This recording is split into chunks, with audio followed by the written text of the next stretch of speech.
The courtroom was silent. Not respectfully, strategically. Her lawyer had painted me as a ghost in combat boots, shell-shocked, paranoid, dangerous.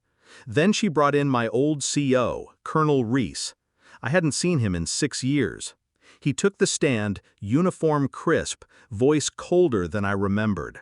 "He's unstable," he said flatly, "volatile, shouldn't be near children."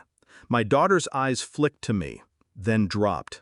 They rehearsed this, lines memorized, roles cast. But this wasn't theater, it was war. And I didn't survive 2 tours to die in a courtroom. When my attorney nodded, I stood. No anger, no words, just an envelope. I handed it to the judge. He read, paused, then looked at the bailiff. "Marshal," he said, voice low but sharp, "arrest the plaintiff and her witness." The courtroom erupted. Gasps, chairs scraping back. And then, boots. CID. 3 agents moved in like it was a raid. My wife turned white. Reese didn't even look surprised, just tired, like he'd been waiting for this. I knew something was off 2 years before she filed for divorce. A distance, mechanical affection, laughter that stopped the moment I walked into a room. I blamed myself. Deployment, trauma, time. But it was more than that. One night I came home early from drill. She wasn't alone. She said it was an old friend.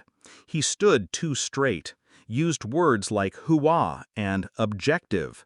Reese, retired, or so he claimed. The man who once screamed in my face now sat drinking coffee at my table, talking to my son like he belonged there. I didn't confront.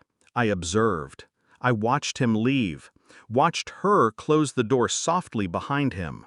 No guilt in her expression, only satisfaction, as if the replacement was already complete.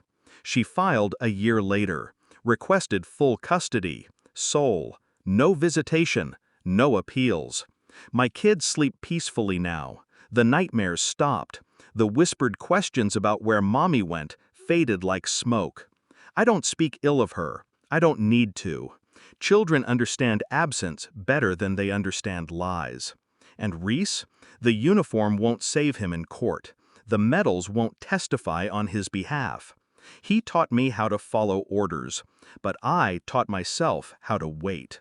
She tried to weaponize my trauma, so I turned her accomplice into evidence and her courtroom into a coffin.